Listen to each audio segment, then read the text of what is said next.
का समाधान। बोलिए देवादिदेव एक हजारा श्री आदिनाथ भगवान की जय जय जय। बोलिए प्रातः स्मरणीय संत शिरोमणि परम पूज्य स्वाराचार्य गुरु विद्यासागर जी महामुनिराज की जय जय जय। बोलिए गुणाचरण प्रणेता संघ का समाधान प्रवर्तक भावना योग प्रवर्तक प्रखर वक्ता परम पूज्य 108 मुनिवर्षी प्रमाण सागर जी मुनि महाराज की जय जय जय। परम पूज्य 108 मुनिवर्षी अरह सागर जी मुनिराज की जय जय जय। उपस्थित धर्म श्रद्धालु सज्जनों माताओं बहनों, आज का संघ का समाधान के कार्यक्रम सागर स्थित धागुज तीर्थ के पावन परिसर में आयोजित है और आज के इस संघ का समाधान कार्यक्रम को जो यहाँ देख रहे हैं घर बैठे पारस चैनल जनवाणी चैनल एवं प्रमाणिक ऐप के माध्यम से, उन सबों का मैं सागर की समस्त जैन समाज और भागीरथ तीर्थ कमेटी की ओर से हार्दिक हार्दिक स्वागत करता हूँ, अभिनंदन करता हूँ। मैं आपको लिए चलूँ संघ का समाधान की ओर। इसके पूर्व रोज की तरह हम लोग पूज्यदेव के मंगल में आशीर्वाद से अपने को अभिषेक करेंगे, जो आज की विषम परिस्थिति में हम लोगों के लिए सुरक्षा कवच का कार्य करेगा। चलिए हाथ जोड़िए, मस्तक झुकाइए और बोलिए मेरे साथ, नमोस्तु गुरुदेव, नमोस्तु गुरुदेव, नमोस्तु गुरुदेव। बोलिए मुनिवर्षी प्रमाण सागर जी महाराज की। पूज्य गुरुदेव अशोक कुमार जैन शांति सेन से मकरोनिया सागर से पूछ रहे हैं, पूज्य गुरुदेव मनुष्य मूलतः पशु है, लौकिक मानसिक और आध्यात्मिक गुणों के उन्नयन से ही वह समाज और देश के लिए उपयोगी हो सकता है। मेरी जिज्ञासा है कि आज के भौतिकवादी जगत में आगामी पीढ़ी की सर्वोच्च भावनाओं को तराशने में माता पिता और शिक्षकों को क्या और कैसे मार्गदर्शन दिया जाना चाहिए? भावी पीढ़ी को तराशने के लिए माता पिता और शिक्षकों को क्या और कैसे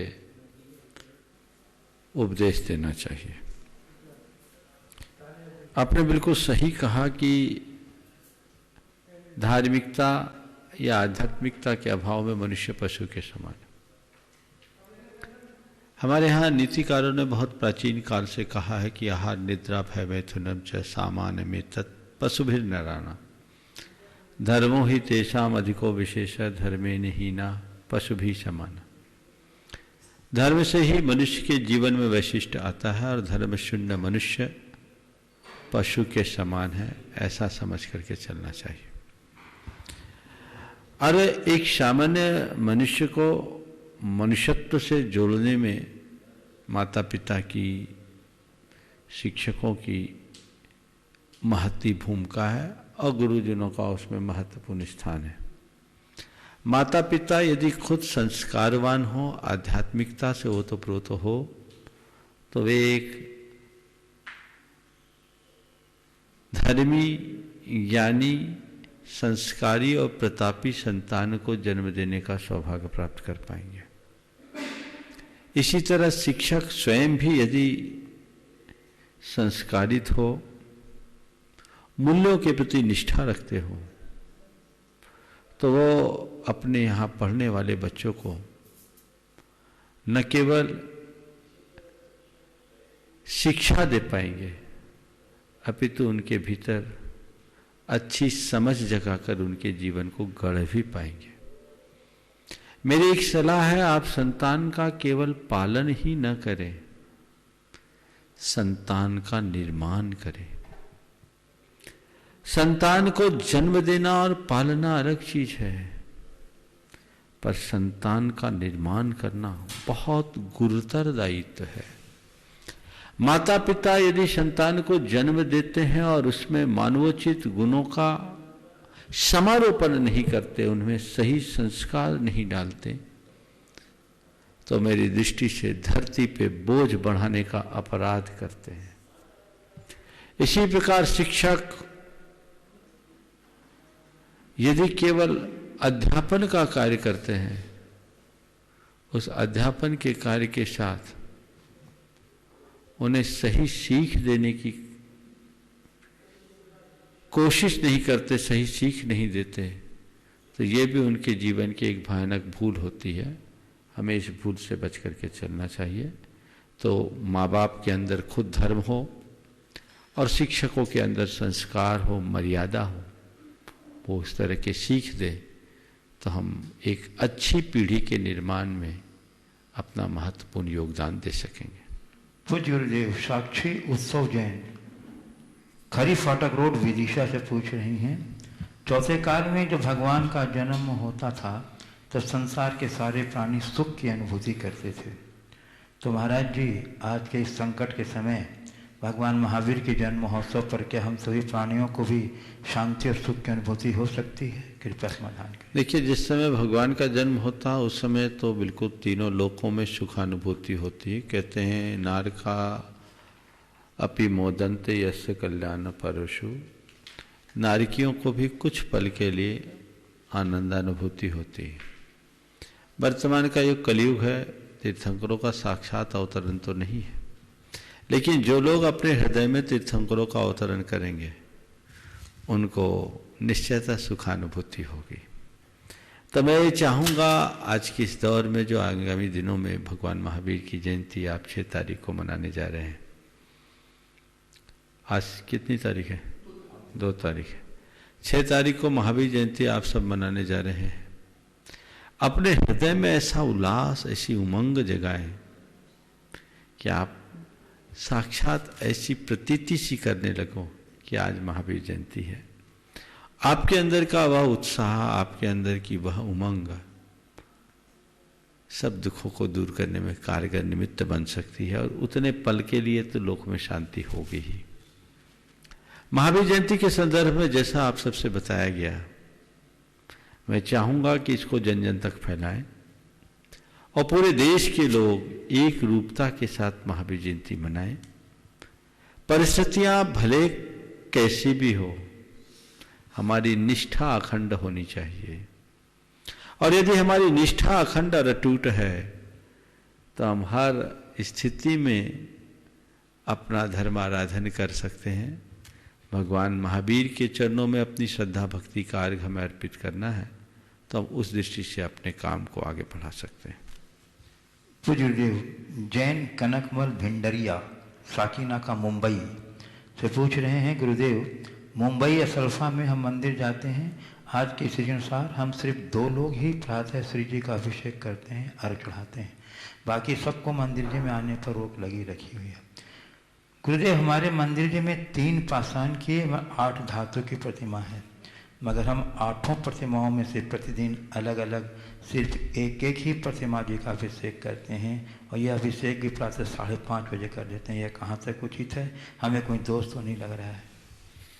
देखिए, हर मंदिर में पूजा अर्चा तो होनी चाहिए, लेकिन सुरक्षात्मक व्यवस्था के अंतर्गत 1-2 लोग कर ले, और प्रशासन के निर्देशों का हमें पूरी तरह अनुपालन करना चाहिए। इसमें किसी भी प्रकार का जिद नहीं करना चाहिए। अब रहा सवाल अभिषेक करने का, तो अंधेरे में अभिषेक करने की ज़रूरत नहीं है। प्रशासन से आप लिख करके दें कि हम मंदिर में पूजा अर्चा रोक नहीं सकते, और प्रशासन आपको अनुमति देगा। आप उजाला होने के बाद अभिषेक करें, चोरों की तरह अभिषेक न करें, अनुमति के साथ अभिषेक लें। प्रशासन कहता है, प्रशासन को आपको आपके मंदिर से दिक्कत नहीं है, मंदिर में हजूम खड़ा करने से दिक्कत है। हजूम ना हो, एक आध आदमी अभिषेक कर ले, एक भगवान का अभिषेक करे, बाकी भगवानों का प्रक्षाल कर ले, थोड़ा सा समय लगा दें, और मंदिर में और किसी को न जाने दें। बाकी लोग आपातकालिक धर्म, जैसा अनेक बार मैंने बताया, अब तो लगभग सब यूज्ड टू हो गए हैं, टेक्नोलॉजी का इस्तेमाल करके आप प्रयोग करें तो ये काम हो सकता है।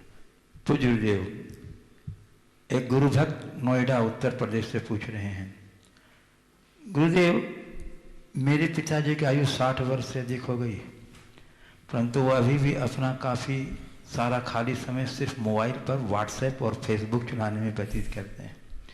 इतना अधिक कि वे एक लत की तरह हो गई है, और कोई मिलने भी आता हो तो परिवारजन भी बैठे हों तो भी वो मोबाइल में व्यस्त रहते हैं।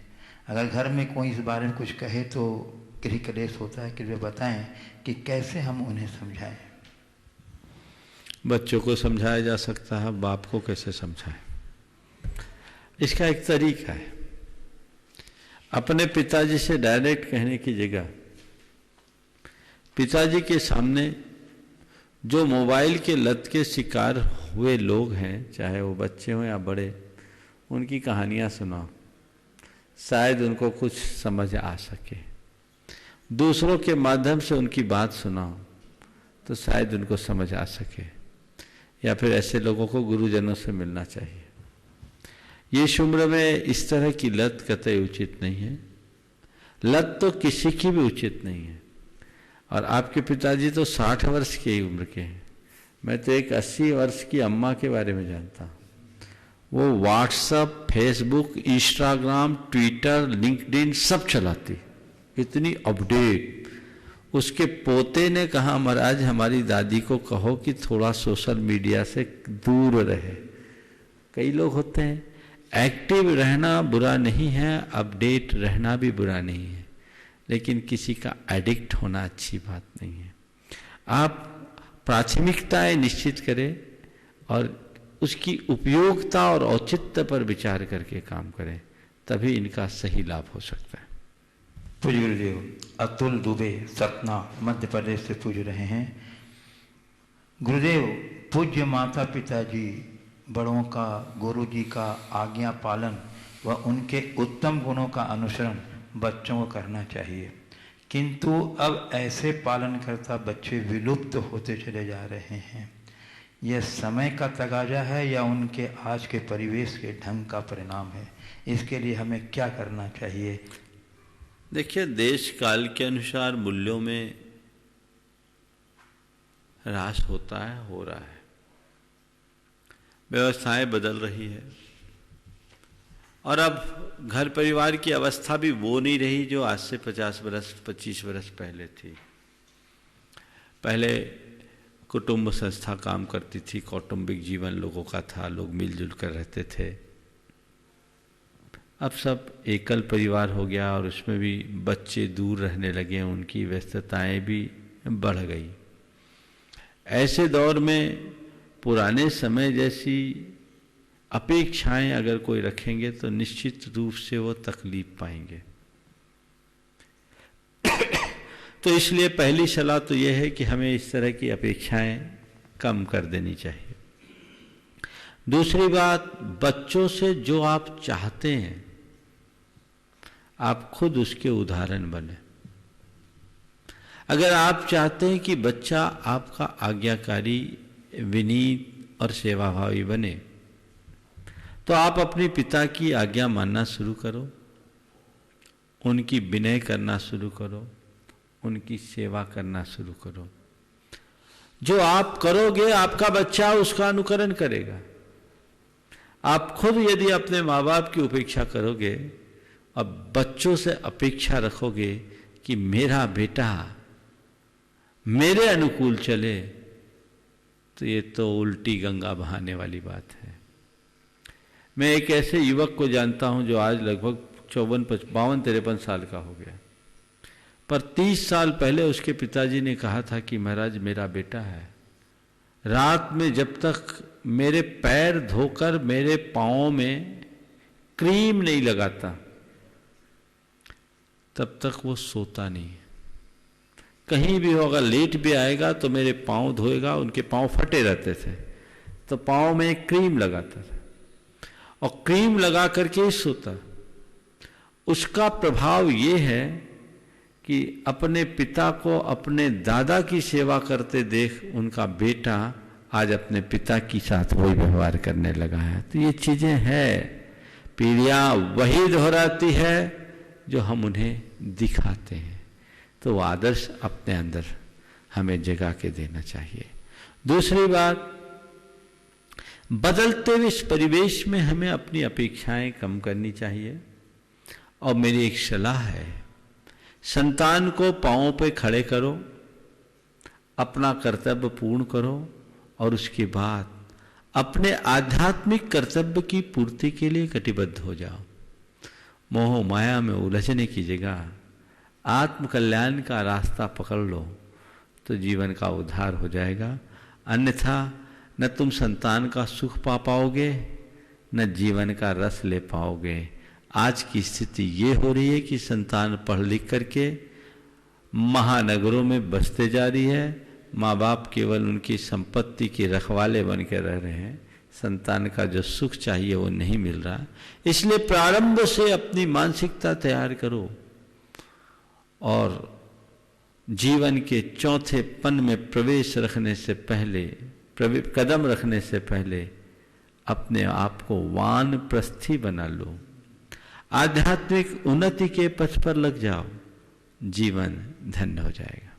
पूज्य गुरुदेव, प्रमोद पटवारी सिकंदराबाद से पूछ रहे हैं, कह रहे हैं वंदे गुरुवरम, जैन धर्म के अनुसार पुनर्जन्म में विश्वास है क्या, और आप भावना योग के द्वारा पुनर्जन्म में ले जा सकते हैं क्या? देखिए, पुनर्जन्म की मान्यता जैन धर्म में है। कुछ लोग कहते हैं जैन धर्म पुनर्जन्म को नहीं मानता, जैन धर्म नास्तिक है, ये कथन ठीक नहीं है। जैन धर्म विशुद्धतया आत्मवादी दर्शन है, आत्मा परमात्मा, पुनर्जन्म, कर्म, कर्म के फल पर जैन धर्म में पूर्ण मान्यता है। हाँ, जैन धर्म में और वैदिक परंपरा में एक मौलिक अंतर है। जैन धर्म में किसी सर्वशक्तिमान ईश्वर की मान्यता नहीं है, आत्मा को ही परमात्मा माना है। हम ईश्वर को मानते हैं पर ईश्वर के कर्तृत्व को नहीं मानते। जगत कर्ता, जगत नियंता या जगत पालक किसी ईश्वर की मान्यता जैन धर्म में नहीं है। पर ये जैन धर्म जरूर स्वीकारता है कि हर आत्मा अपने आप में परमात्मा है, अपने विकारों को दूर करके आत्मा ही परमात्मा बन सकता है। तो ये तो जैन धर्म की मूलभूत मान्यता की बात है। जहाँ तक भावना योग के बदौलत पुनर्जन्म में प्रवेश की बात है, तो ऐसा कोई अभी तजुर्बा नहीं है। हाँ, अपने अतीत के जन्मों की स्मृति के उल्लेख हमारे शास्त्रों में जरूर मिलते हैं। यदि व्यक्ति का मन इस तरीके से जुड़ जाए, कोई घटना ऐसी घट जाए, तो उसके निमित्त से व्यक्ति को अतीत के जन्मों की स्मृति हो उठती है। जैन परंपरा में इसे जाति स्मरण की संज्ञा दी गई है। अचानक कोई निमित्त आए और पूर्व जन्मों की स्मृति हो जाना जाति स्मृति है, जाति स्मरण है। ये किसी को भी हो सकता है। भावना योग हम उसमें कारगर नहीं मानते अभी, क्योंकि उसका हमारा कोई अनुभव नहीं है, न उस तरह का लक्ष्य है। हम आपको अतीत के जन्म में ले जाना पसंद भी नहीं करते। हम तो वर्तमान जन्म को सुधार कर भविष्य को उज्जवल करना चाहते हैं। पूज्य गुरुदेव, कमल राव का ब्यावर राजस्थान से पूछ रहे हैं, गुरुदेव आपके द्वारा भावना योग से पूरे देश की मानव जाति का आत्मविश्वास बढ़ गया है। आपने संलेखना के समय भी पूरे देश को एक नई दिशा दी थी। उसी संदर्भ में आपसे निवेदन करता हूँ कि इस आपदा में हम श्रावक संकट के समय कैसे संलेखना ले सकते हैं, इसकी पूरी विधि बताने की कृपा करें। देखिए, आपदा के समय संलेखना लेने की बात बहुत गंभीर है, और ये उनके लिए है जो इस संक्रमण से ग्रसित हो गए हैं और संक्रमण बढ़ गया है। उन सबसे मैं कहूँगा, हालांकि अभी तक ऐसा कोई प्रकरण मेरे सामने आया नहीं, और मैं तो भावना भाता हूँ कि भारत में कम से कम लोग, और दुनिया में भी सब जगह कम से कम लोग इससे प्रभावित हों। परिस्थितियाँ ऐसी बन रही है, बिगड़ रही है कुछ लोगों की गलतियों से, लेकिन मुझे पूरी उम्मीद ही नहीं, विश्वास है कि ये समस्या शीघ्र शांत होगी, शीघ्र शांत होगी, शीघ्र शांत होगी, और हमें ये भावना भी भानी है। लेकिन यदि कोई इससे ग्रसित हो जाए तो घबराने की जरूरत नहीं। अचानक ऐसा लगे कि हमारे जीवन में कोई ऐसी बीमारी आ गई जिसका उपचार संभव नहीं है, अब किसी भी प्रकार के उपचार से स्वस्थ हो पाना या इससे बच पाना संभव नहीं है, तो उस घड़ी में हमारे यहाँ एक संक्षेप विधि से संलेखना का विधान किया गया। मृत्यु के डर से बचते हुए, उसे अवसंभावी और अपरिहार्य मानते हुए, अपने मोह को, आसक्ति को, बैर को, द्वेष को अपने मन से दूर करे, सभी जनों से क्षमा मांगे, सभी को क्षमा करे, अपना मन निर्मल करे, और जब तक ये उपसर्ग मेरा दूर नहीं होता तब तक के लिए सब प्रकार के आहार पानी का त्याग कर दे, और अपनी आत्मा का स्मरण करें, पंच परमेष्टि का स्मरण करें, शरीर की नश्वरता और आत्मा की अमरता का चिंतन करें। ये देह तो एक दिन जाना है, इसी निमित्त से जाना था तो जाएगा। ये तो ऊपर का चोला है, मेरी आत्मा का न जन्म है न मरण। मैं तो अजर अमर अविनाशी तत्व हूं। वो धारणा अपने मन में बनाए और सब प्रकार के भय, शोक, चिंता और संताप, अवसाद, इन सब को त्याग कर अपने मन के सत्य, उत्साह और उल्लास को प्रकट कर साक्षी भाव से इस शरीर को छोड़ दे। लोग तो देखे ही, हम स्वयं अपने आप को इस शरीर को छोड़ते हुए देखें तो ये हमारा एक बहुत बड़ा तप होगा, ये एक बड़ी साधना होगी। कोई को भी कभी भी कैसी भी विपदा आए, रोते कराहते कभी शरीर मत छोड़ना। जब भी देह त्याग का प्रसंग आए, प्रभु को समर्पते हुए अपने शरीर को छोड़ना, वही हमारे जीवन की उपलब्धि हो। पूज्य गुरुदेव राकेश जैन सागर कह रहे हैं, संतोषामृत तृप्ता नाम यत सुखम। संतोष रूपी अमृत से जो तृप्त है वही सुखी है। यह लोकोक्ति वर्तमान परिप्रेक्ष्य में प्रासंगिक लग रही है। इसका अनुसरण हम सभी कैसे करें? कृपया दिशा बोध देने कृपा करें। देखिए, संतोषी सदा सुखी ये तो वर्तमान परिप्रेक्ष्य में नहीं, हर देश काल में लागू होती है। अगर आपके मन में संतोष है तो आपको सुख मिलेगा, और असंतोष है तो दुख होगा ही। तो इसलिए अगर आपकी सोच सकारात्मक है तो वर्तमान में जो भी स्थितियां निर्मित हो रही है, आप उसमें संतोष रखेंगे और आपका ये संतोष आपको सुखी करेगा। पूज्य गुरुदेव एशना जैन पुत्री ऋतुराज जैन गुनाटन ट्रस्टी सागर 7 वर्ष उम्र की है। उसकी जिज्ञासा है, महाराज जी जो लोग फिल्म बनाते हैं या सीरियल, और कई बार उन फिल्मों में या सीरियल में लड़ाई झगड़ा और मारपीट भी होती है, तो जो फिल्म बनाता है और जो उसको देखता है उसको पाप लगेगा या नहीं? बहुत अच्छा सवाल है। देखिए, फिल्म बनाते समय अगर आप फिल्म तो थोड़ा जाने दो और पीछे चले जाओ तो किसी पुराण को रचते समय भी ये देखा जाता है। अगर हम अपने पौराणिक ग्रंथों को देखेंगे, उसमें युद्ध का वर्णन है, युद्धों का वर्णन है, बड़ा श्रृंगार का भी वर्णन है। तो ये किसी भी काव्य या इस तरह की कलात्मक प्रस्तुति का एक अंग होता है।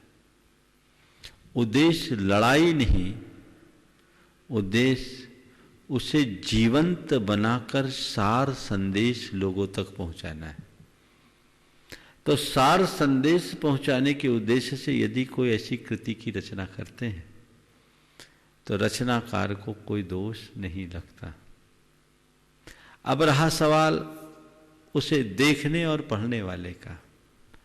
अगर देखने और पढ़ने वाला तटस्थ भाव से देखता है, तटस्थ भाव से पढ़ता है, तब तो उसे कोई दोष नहीं लगता। पर यदि उसमें तादात्म्य हो जाए, अपना विवेक खो दे, तो किंचित दोषी भी हो सकता है। पर यह दोष भी तब साफ हो जाता है जब उसकी निष्पत्ति वैराग्य में परिवर्तित हो जाए, सार में परिवर्तित हो जाए। अभी आप लोग रामायण देख रहे हैं, शायद महाभारत भी चल रहा है, बहुत सारी चीजें हैं। आप उन दृश्यों को मत देखिए, कथ्य को पकड़ने की कोशिश कीजिए।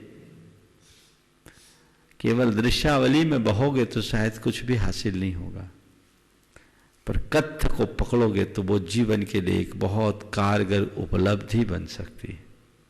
वैसा प्रयास सभी का होना चाहिए। इसी तरह आप जितनी मूवीज वगैरह, ये तो पौराणिक आख्यान है जो व्यक्ति को अर्थ से परमार्थ की ओर ले जाते हैं, अधर्म से धर्म की ओर ले जाते हैं, पाप से पुण्य की ओर ले जाते हैं। इनका निचोड़ सार्थक है। लेकिन जितने आप मूवीज वगैरह देखते हैं उनमें क्या होता?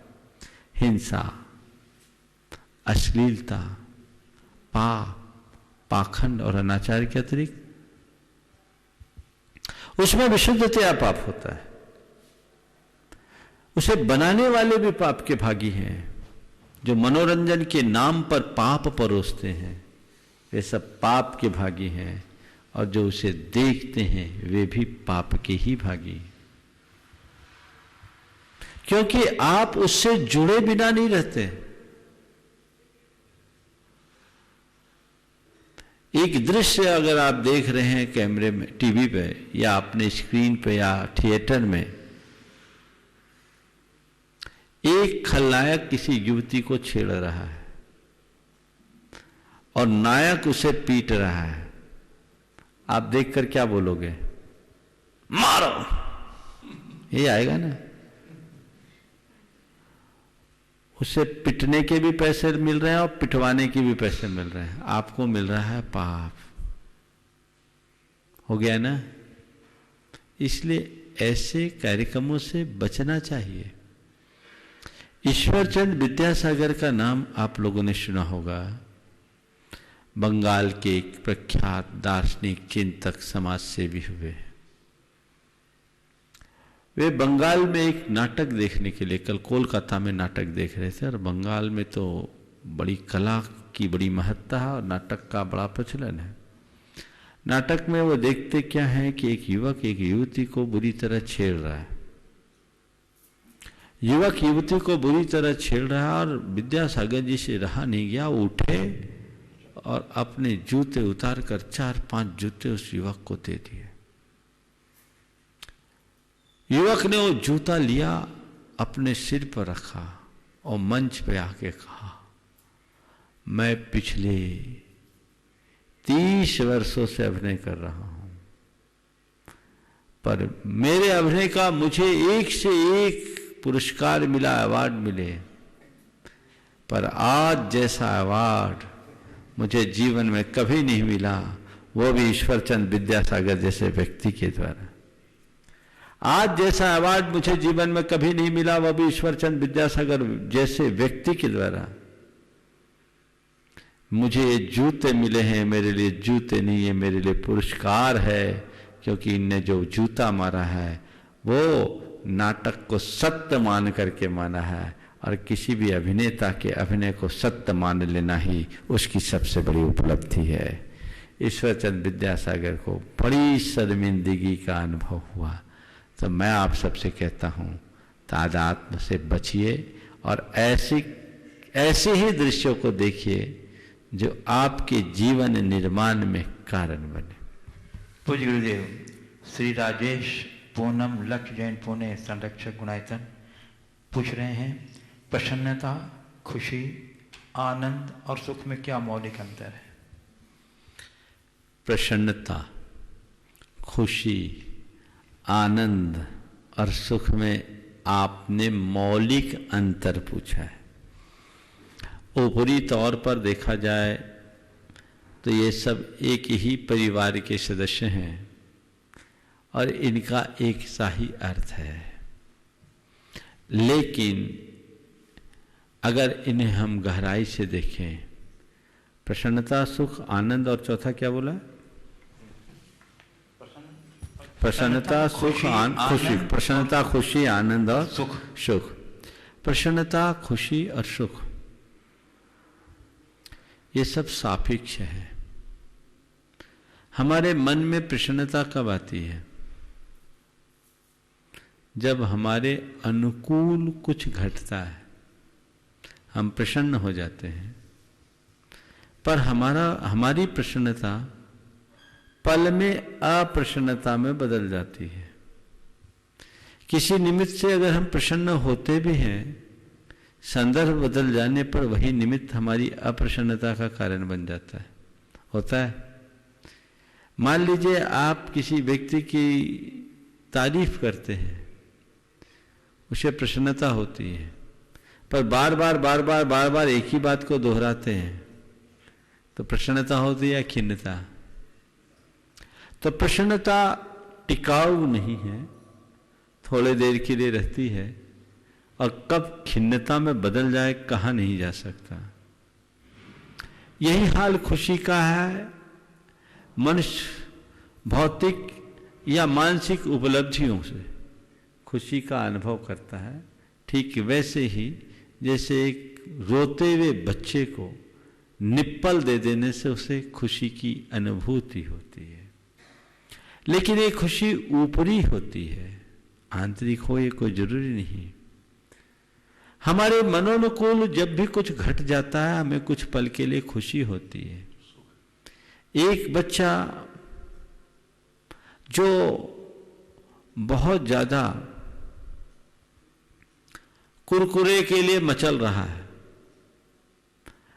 मैगी के लिए मचल रहा है, माँ उसको मना करती कि बेटे ये मत खाओ मत खाओ मत खाओ, वो रो रहा है, माँ उसे दे देती है, उसे कुछ पल के लिए खुशी हो जाती है। लेकिन ये खुशी आगे चलकर उसके लिए दुखदाई हो सकती है। कोई शराब पीने का आदी है, उसकी शराब पर बंदिशें हैं, लेकिन फिर भी उसके आज्ञा अनुरोध और भावना को देखते हुए कोई उसे शराब देता है, उसे खुशी होती है।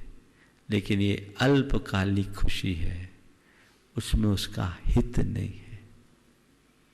यही हाल सुख का है। सुख क्या है?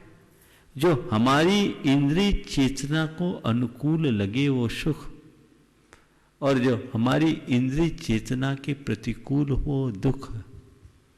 चीजें हमारी इंद्रिय चेतना के अनुकूल और प्रतिकूल नहीं होती। जो हमारे मनोनुकूल होता है वह सुख बन जाता है, और जो मन के प्रतिकूल होता है वह दुख।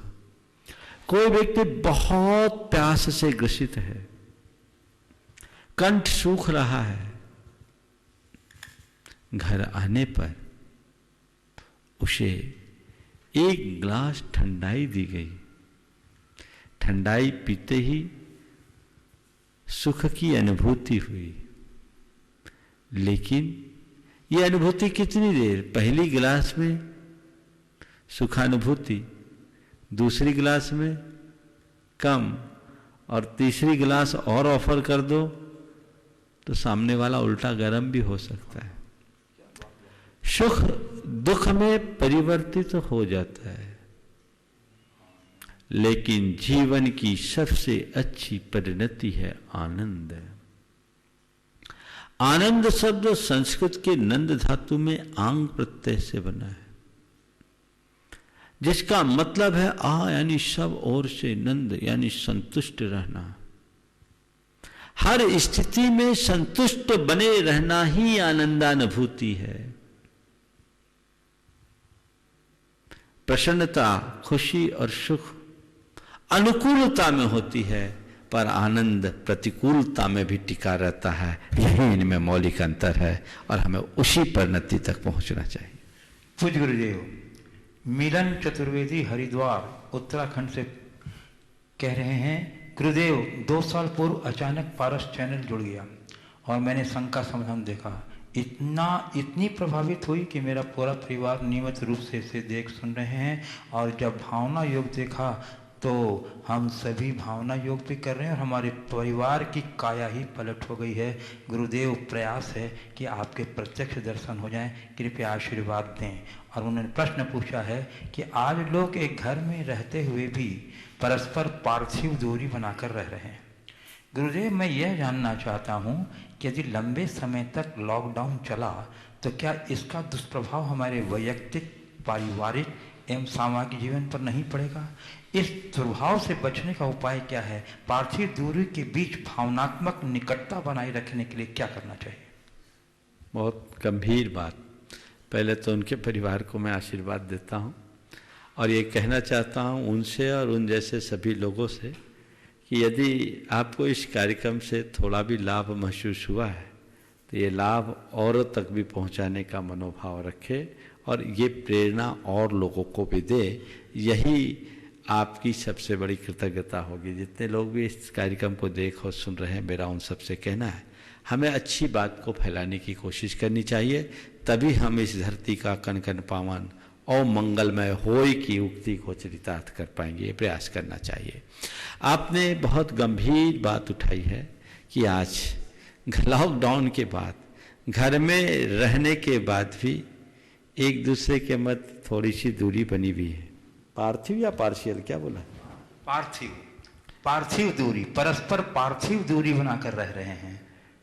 हाँ ठीक है, पार्थिव दूरी सोशल डिस्टेंसिंग के महीने पर।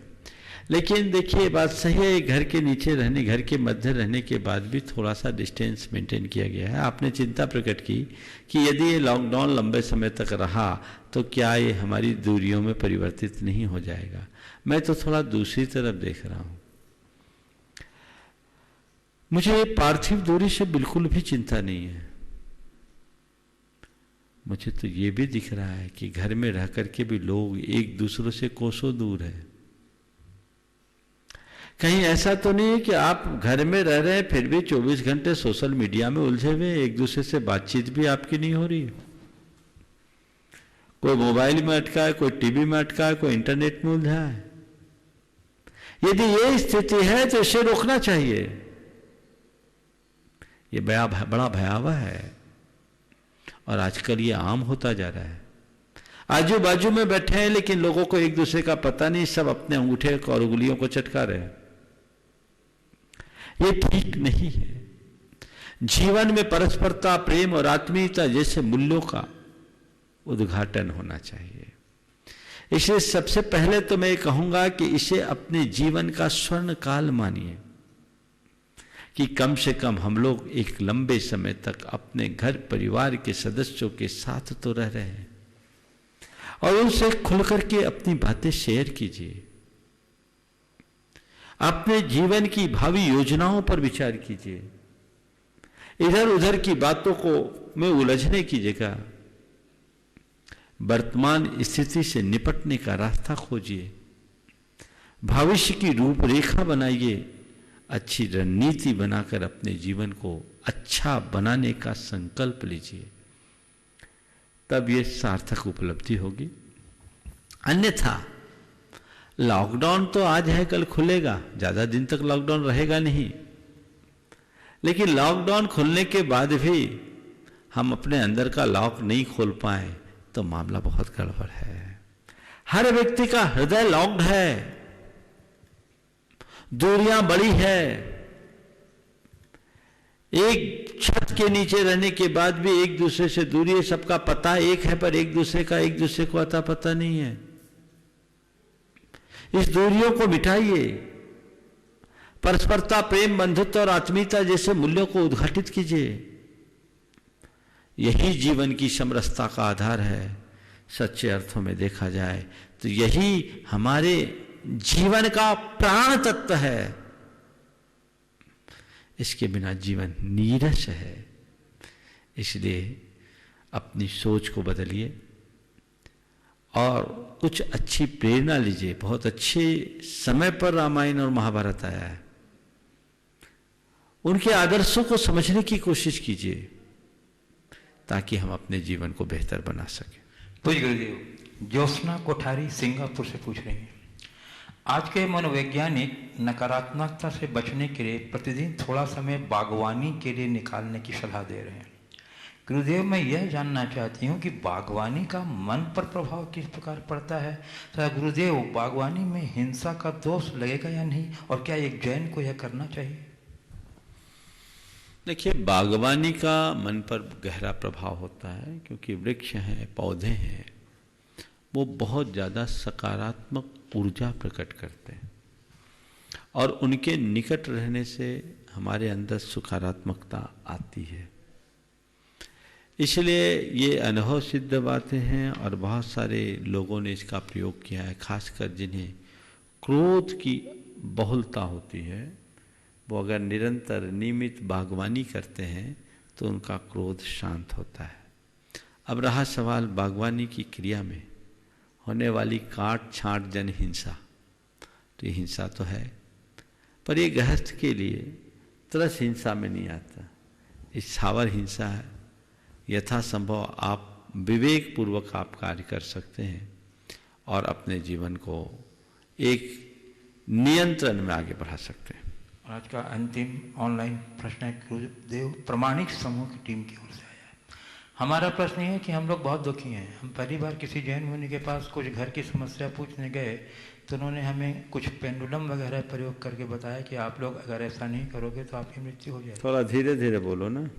पूछने गए तो उन्होंने हमें कुछ पेंडुलम वगैरह प्रयोग करके बताया कि आप लोग अगर ऐसा नहीं करोगे तो आपकी मृत्यु हो जाएगी। आपकी माता जी की होगी पहले, फिर आपके भाई की और फिर आपकी। जैन धर्म आत्मा में विश्वास नहीं करता, फिर हम ये फालतू के क्रियाकर्म क्यों करें? ऐसा कोई जैन संत बता सकता है क्या कि तुम्हारी मृत्यु हो जाएगी? ये तो गलत है ना। उस दिन से हमारी माता जी बहुत दुखी हैं। कुछ समस्या का निवारण बताएं। हम लोग अपने भाई की शादी के लिए पूछने गए थे। हम लोग बहुत दुखी हैं और आर्थिक स्थिति भी ठीक नहीं। हम लोग क्या कोई गरीब शादी के लिए अपने गुरु से पूछने नहीं जा सकता? सबसे पहले तो गए काहे होते। तुम किसी के पास जाओगे तो वो शादी कराएगा? शादी तो शादी वालों से होगी, जिसकी खुद की नहीं हुई तुम्हारी क्या करेगा? पूछने ही क्यों के?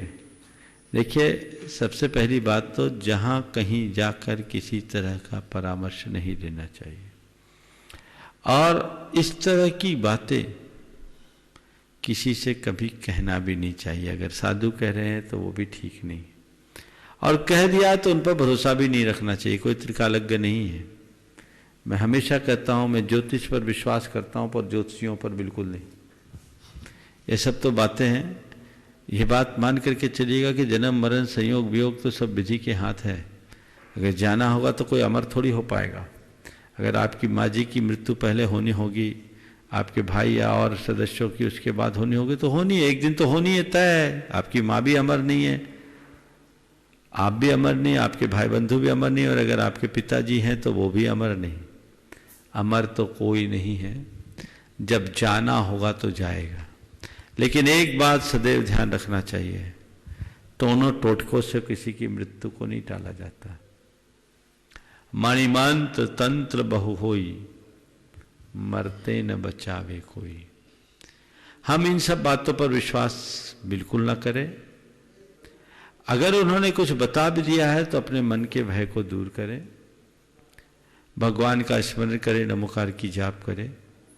समय ठीक कर देगा, और अपने मन को इस बात के लिए तैयार रखें कि जो होगा सही होगा, जो होना होगा वही होगा।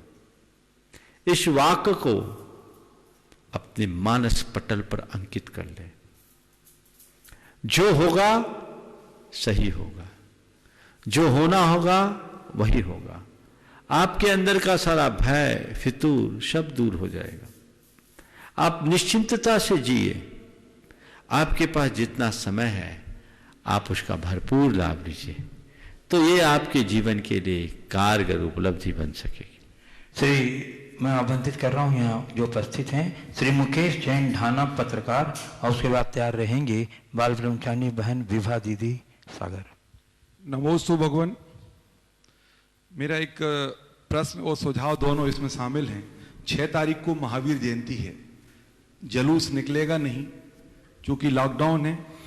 मैं चाहता हूं कि आपके द्वारा जो 3, 4, 5 दिन से लगातार पूरे देश भर में प्रभावना हो रही है कि महावीर जयंती हम कैसे बनाएं, तो मेरा इसमें एक सुझाव है कि पूरे देश और विदेश जहां जहां के लोग इस मेरी बात को सुन रहे हैं, वो अपने आसपास जो उनके पत्रकार रहते हैं, प्रेस फोटोग्राफर रहते हैं, उनको 1-2 दिन में ये सूचना करें कि 6 तारीख को महावीर जयंती है, और जिस दिन हमारा कार्यक्रम हो उस कार्यक्रमों की फोटो वीडियो जो भी बने वो अखबार वालों को दें, न्यूज चैनल वालों को दें, ताकि जैनों के अलावा जन जन तक यह बात पहुंच जाए कि अहिंसा परमो धर्मा और जियो और जीने दो के नारे के साथ जो भगवान महावीर स्वामी ने उद्गार दिए थे वो आज सही मायने में सही हो रहे हैं। मैं महाराज जी आपसे निवेदन करना चाहता हूं कि इस बात को सभी लोगों तक पहुंचा दें। नमोस्तु भगवान। देखिए, आपने बिल्कुल सही बात कही है। अब महावीर जयंती में ज़्यादा दिन नहीं बचे। आज 2 तारीख हो गई, 3 दिन बाद 6 तारीख है। जो कार्यक्रम आप सबके बीच रखे गए, आप सबको उसे जन जन तक फैलाना चाहिए, और पूरी जैन समाज को, समग्र जैन समाज को एक यूनिफॉर्म में, एक समय, एक पद्धति से इस आयोजन को स्वरूप देना चाहिए। जैसा आप सबसे बताया गया कि ठीक 8 बजे 5 मिनट के लिए घंटानाद, जयकार और जो भी माध्यम आपके पास सुलभ हो उसके माध्यम से भगवान की जय जयकार आप करेंगे। और उसके बाद अभिषेक और पूजन। जो लोग अभिषेक पूजन में विश्वास नहीं करते वो अपने तरीके से भगवान का स्तवन कर सकते हैं। और साथ में 8:30 बजे से प्रवचन का लाभ आप सबको मिलेगा। उस दिन हमें जनहित के लिए कुछ अच्छे कार्य करना है, जिसको मैंने कहा आपके स्थानीय प्रशासन, पुलिस प्रशासन और स्वास्थ्य कर्मियों का सम्मान होना चाहिए, उनको सहयोग देना चाहिए। शाम को सामूहिक आरती होनी चाहिए और सोशल मीडिया में सभी को एक्टिव होना चाहिए। भगवान महावीर के संदेशों को जन जन तक फैलाने का प्रयास करना चाहिए। आप सबसे मैं ये कहना चाहता हूं कि इस समाचार को जन जन तक पहुंचाएं और उस दिन जो आप कार्यक्रम करें उसे भी जनता तक पहुंचाए, दुनिया में पहुंचाए, ताकि लोग जान सके कि जैन समाज कितनी अनुशासित समाज है। वो जुलूस भले नहीं निकालते, जलसा करते हैं, पर घर में भी अच्छे तरीके से जलसा करने में समर्थ है। ये उदाहरण हमें प्रस्तुत करना है। तो इससे आप जो भी जहाँ हैं, आपका सुझाव बहुत ही स्वागत योग्य है। एक पत्रकार की हैसियत से आपने ये बात कही है, यही बात हर पत्रकार के जहन में होना चाहिए और इस समाचार को पूरे देश में आज से ही फैला देना चाहिए। बाल ब्रह्मचारी बहन विभा दीदी सागर उस बात तैयार रहेंगे। बाल ब्रह्मचारी बहन डॉक्टर रेखा दीदी सागर। दय मुनिराज जी को चरणों में नमोस्तु।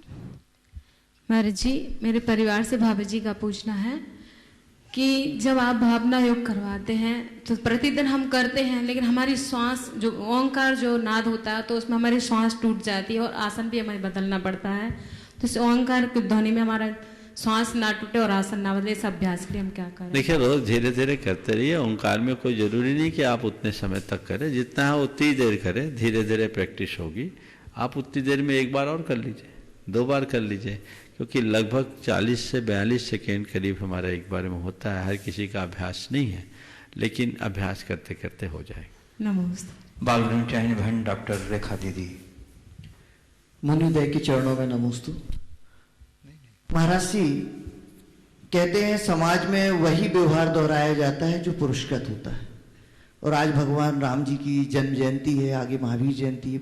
भारत में बहुत सारे महापुरुषों ने जन्म लिया और सभी ने जो सर्वश्रेष्ठ आचरण होता है वो प्रस्तुत किया और उसको सब लोग पढ़ते भी हैं, सुनते हैं, यहाँ तक कि सारे साधु संत भी कहते हैं।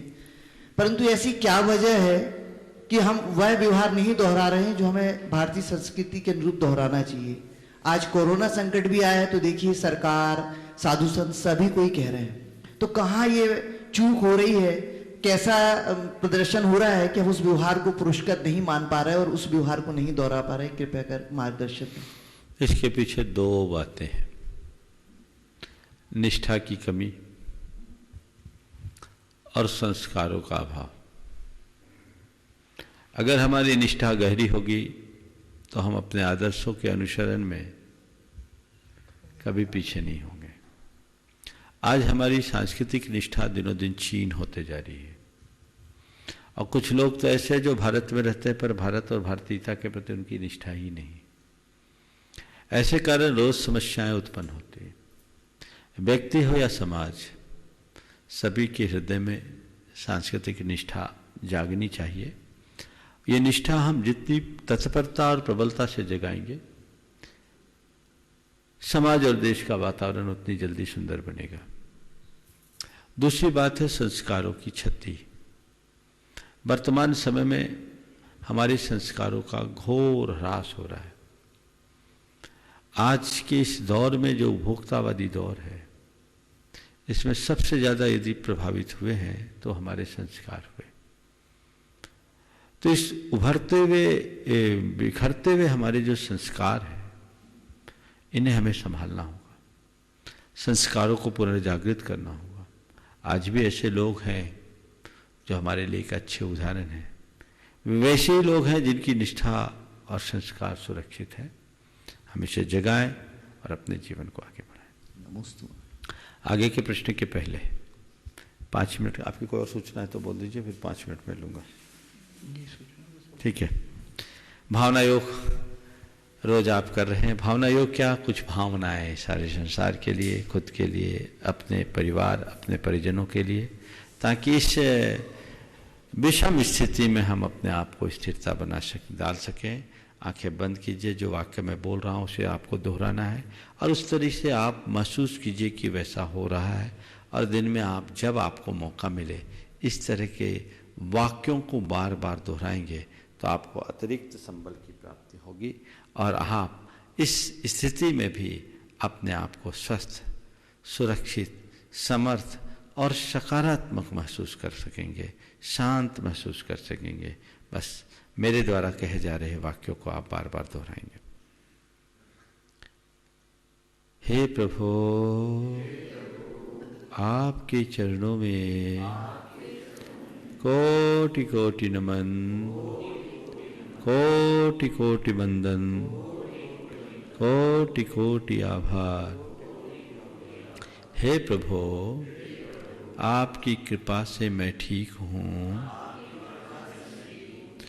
आपकी कृपा से मैं ठीक हूँ, मेरा परिवार ठीक है, सभी ठीक हैं। आपके चरणों में कोटि कोटि नमन, कोटि कोटि वंदन, कोटि कोटि आभार। हे प्रभु, मैं स्वस्थ हूँ, मैं स्वस्थ हूँ, मैं स्वस्थ हूँ, मैं स्वस्थ हूँ, मैं स्वस्थ हूँ, मैं स्वस्थ हूँ। मेरा परिवार स्वस्थ है, मेरा परिवार स्वस्थ है, मेरा परिवार स्वस्थ है, मेरा परिवार स्वस्थ है। मैं सुरक्षित हूँ, मैं सुरक्षित हूँ, मैं सुरक्षित हूँ, मेरा परिवार सुरक्षित है, मेरा परिवार सुरक्षित है, मेरा परिवार सुरक्षित है। मैं निर्भय हूँ, मैं निर्भय हूँ, मैं निर्भय हूँ, मैं निर्भय हूँ, मैं संतुष्ट हूँ, मैं संतुष्ट हूँ, मैं संतुष्ट हूँ, मैं संतुष्ट हूँ, मैं संतुष्ट हूँ, मैं संतुष्ट हूँ।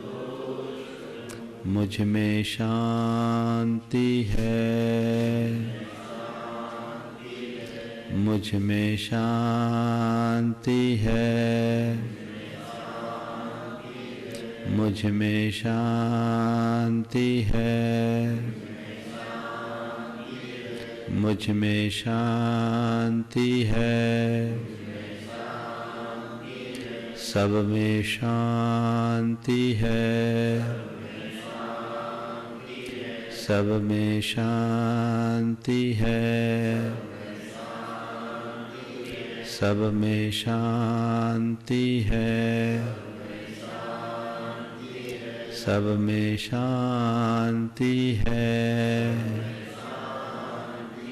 मैं प्रसन्न हूँ, मैं प्रसन्न हूँ, मैं प्रसन्न हूँ, मैं प्रसन्न हूँ। सब प्रसन्न है, सब प्रसन्न है,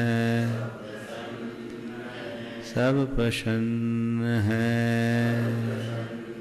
सब प्रसन्न है। इस प्रकार के वाक्य आप बार बार दोहराएं ताकि वर्तमान त्रासदी के दौर से आप अपने आप को सुरक्षित महसूस करें। आप ये सोचें कि मैं पूर्णतः सुरक्षित हूँ, मेरे चारों ओर सकारात्मक घेरा है, मुझ पर प्रभु और गुरु का आशीर्वाद है, मैं सुरक्षित हूँ, मेरा परिवार सुरक्षित है, मुझे अपना कर्तव्य करना है, मुझे आगे बढ़ना है, मुझे अपना कर्तव्य करना है, मुझे आगे बढ़ना है, मैं सुरक्षित हूँ, सब सुरक्षित हैं, मेरा सभी से प्रेम है, सभी को मुझसे प्रेम है, मेरा सभी से प्रेम है, सभी को मुझसे प्रेम है, सभी मेरे मित्र हैं,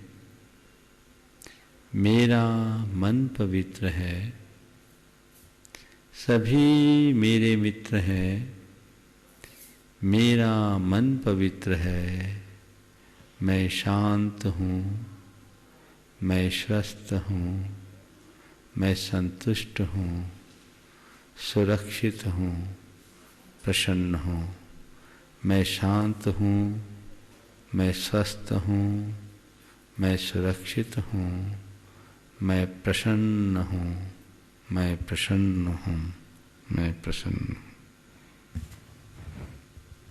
बोलिए परम पूज्य आचार्य गुरु श्री विद्यासागर जी महाराज की। बोलिए परम पूज्य स्वामी श्री प्रमाण सागर जी महाराज की, मुनिवर अरहत सागर जी महाराज की जय।